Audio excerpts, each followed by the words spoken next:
আজকের এই ঘটনাটা সকল প্রবাসী ভাই বোনদের জীবনে একটা সতর্ক বার্তা হিসেবে কাজে দেবে। আজ 5 বছর পর আমার স্বামী সৌদি আরব থেকে দেশে আসলো। মনে কতই না আনন্দ লাগছিল। এতগুলো বছর পর আজকে আমি আমার স্বামীকে কাছে পাবো। মনে কি যে একটা শান্তি লাগছিল। কতই না ভালো দিন কাটবে আমার, এটা ভেবে মন ভরে আসছিল আমার। মনে মনে ভাবলাম এবার আমরা একটা সন্তান নেব, কিন্তু আমার স্বামী যে দেশে আমার জন্য মৃত্যু নিয়ে এসেছে এটা আমি কল্পনাও করতে পারিনি। আমার স্বামী দেশে আসার পর তার মাথা ব্যথা, জ্বর, বমি এগুলো সবসময় লেগেই থাকতো। সে কোনো কিছুই ঠিক মতো খেতে পারতো না, সবসময় বমি লাগতো আর বলতো তার হাতের পেশিতে সবসময় ব্যথা করছে। রাতে অনেক বেশি ঘামতো, আবার মাঝে মাঝে ডায়রিয়াও হতো। আমরা সবাই ভেবেছিলাম হয়তো এক দেশ থেকে আরেক দেশে এসেছে, এই জন্য জল বাতাস শুট করছে না, তাই ঘন ঘন অসুস্থ হয়ে পড়ছে। গ্রামের ছোট্ট একটা ফার্মেসি থেকে সাধারণ ওষুধই কিনে খেত, কিন্তু তাতে কোনো কাজই হচ্ছিল না। তার অবস্থা আরো বেশি খারাপ হতে লাগলো। মোটামুটি এভাবে 1 মাস যাওয়ার পর তার অবস্থা আরো বেশি খারাপ হয়ে ওঠে। সাধারণ ওষুধ খেয়ে তার আর জ্বর কমছিল না, ডায়রিয়া হতো, শরীর একদমই অসুস্থ হয়ে পড়ে। তার এমন অবস্থা দেখে আমরা সাথে সাথে কেন্দ্রীয় একটা হসপিটালে তাকে নিয়ে যাই। তার এমন উপলক্ষণগুলো দেখে তাকে অনেকগুলো টেস্ট করতে দেয়, কিন্তু তার এই টেস্টগুলো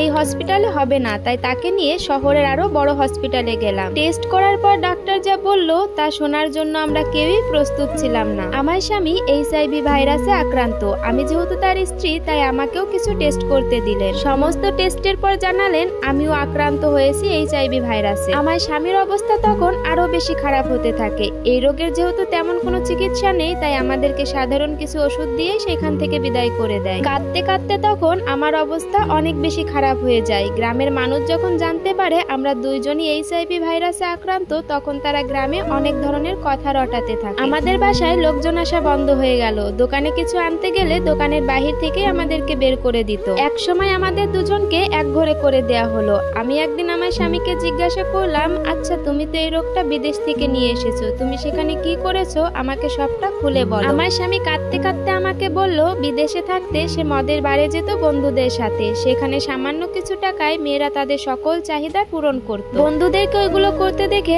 আমিও আর নিজেকে সামলাতে না পেরে আমিও এই সমস্ত কাজে জড়িয়ে পড়ি। সামান্য কিছু টাকার বিনিময়ে ওই সকল মেয়েদের সাথে রাতের পর রাত কাটিয়েছি, আর এইটাই ছিল আমার জীবনের সবচাইতে বড় ভুল। আমার পাপের শাস্তি যে আমি এইভাবে পাবো আমি কখনো কল্পনাও করতে পারিনি। আমি তখন চিৎকার করে কাঁদতে কাঁদতে বললাম, তুমি তোমার চাহিদা মেটালে বাজারের মেয়েকে দিয়ে, আর আমি এদিকে শুধুমাত্র তোমার অপেক্ষায় তোমার বাবা মার সেবাই করে গেলাম। তুমি কেন করলে আমার সাথে এমনটা? জবাব দাও আমাকে। আমি বুঝতে পারলাম আমার স্বামীর কাছে আর বেশি সময়ও নেই, আর আমার কাছেও আর কোনো চিকিৎসাও নেই। এই কয়দিনে আমার স্বামী যে কি পরিমাণ অসহ্য যন্ত্রণা সহ্য করেছে তা আমি আমার নিজের চোখে দেখেছি। তার শরীরের ওজন কমতে কমতে মাত্র 22 কেজি ওজন হয়ে যায়। যত যাই হোক, সে তো আমার স্বামী। এই কয়দিন তার পাঠানো টাকাই তো আমি বসে বসে খেয়েছি। তাকে এই অবস্থায় আমি কি করে ছেড়ে যাই? তার শরীরের দিকে আর তাকানো যেত না। আজ 1 সপ্তাহ হয়েছে সে আর দুনিয়াতে নেই। তার শেষ কাজেও কেউ আসেনি। শুধুমাত্র কয়েকজনকে টাকা দিয়ে তার দাফনের ব্যবস্থা করিয়েছি,